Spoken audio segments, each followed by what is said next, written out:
here. There was talk, I'm hoping it's only talk, because someone said that there was a decision to blow the bank. Is that correct or not? Are you guys just hiding from that? No, not absolutely hiding, so I can tell you all about that.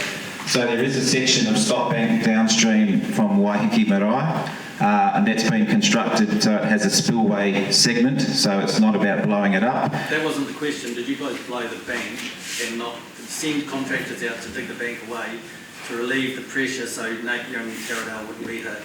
So that's what I'm explaining. So that section of stop bank is downstream from Waiheke Marae at cross-section 19 in the scheme. It has a spillway in it that can be removed with an excavator. Did you do it? No. So an excavator was mobilised to give us that option. Okay, so that was at what time? 6 o'clock I was told, correct? So that was early in the morning, yeah, about 6 or 7 o'clock. How many people in this room did you ring that day to tell them to get out because we're making a mistake? So the response was that it wasn't done. Yeah, but the thing was... Had intention to contract to do the job, and then that contractor never got there in time and it burst. But you had intentions of sending them.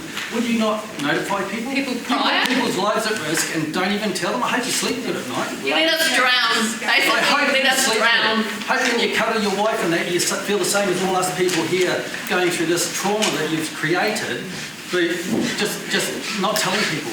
So to be clear, the decision was not made to do that, and I stand by that, and I would like everyone to know that there was no decision, and so hopefully... That's right, we sent lots of contractors out to do lots of things. And what is to do that? But if you do that, why don't you sit down and just say these people? I'm happy to answer questions one at a time. I've got a question.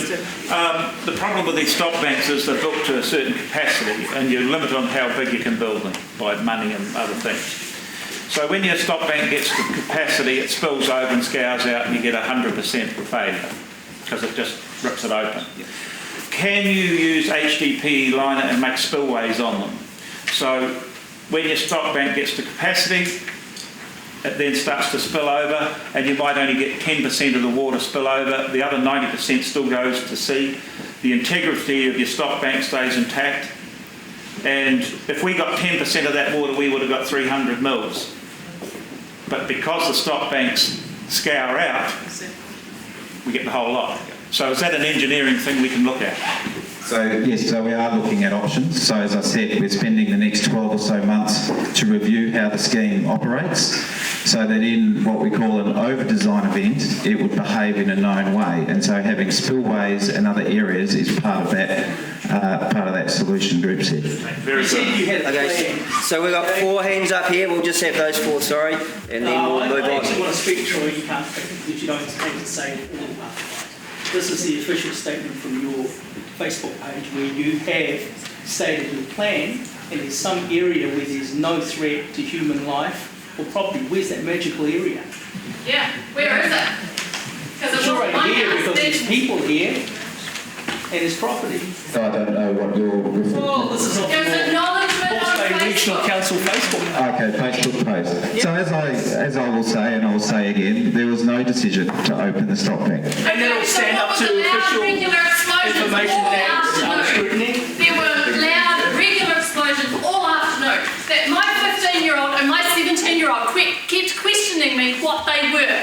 We were up there all day listening to it. We heard the bridge go. I kept saying they're transformers, and then it got too deep. There was no way it was transformers after that. Getting into the afternoon, there was no way. There were loud, regular explosions. Why don't you guys pay up and let's get on with it. Let's talk to that. That was a question. That was the question. What were they? Answer the question. So was the question, were explosives used? Regular explosions that happened all afternoon. All afternoon, from about 11 o'clock onwards. I was there all day. Was Red Cross counting the money? So I can't I was comment. not the only one that heard them. There were other people there that heard them I too. can't comment specifically what those explosions were. I can tell you they were not from the regional council. If there's a view that we somehow blew up stop banks, we did not do that. Hey, listen, okay. It doesn't matter whether you blew the bank or you didn't blow the bank. Why did you only tell Taradale and Jervistown people to evacuate? Sorry, I have to interrupt. Why not us? Between the We're going to go back because it does matter. Sorry, If lady, we're you gonna had to build- talk on speed. If we're going to build, we need to know that we're safe to build here. That's why we need to know that that didn't happen or that it couldn't happen. Because if we Melanie, that's enough. It's enough. I want to know why, in all your wisdom, you told Taradale and Jervistown to evacuate, but not the people between the rivers. Never once. Even when the river was up that high on their house, you're still not telling us a damn thing. Put a helicopter up there pretty easy. Can you just answer the question or the Can question? I have an answer, please? Yes, you may have an answer. So, on that morning, I guess everyone was overwhelmed by what was happening. Always. Can we just let him answer the question, please? So we had all of the EOCs of all the council, the different councils, the 5 councils across the region. We had issues of flooding all the way from Wairau down to Pakowhai and inland. In the early hours of the morning, we lost large components of our telemetry system that gave us the information about what the rivers were doing. I'm aware of that. Early in the morning, we also put people on the rivers to try and tell us what was happening. Progressively, we lost phone reception and sending messages was very difficult. You have 3 days. This would have happened overnight.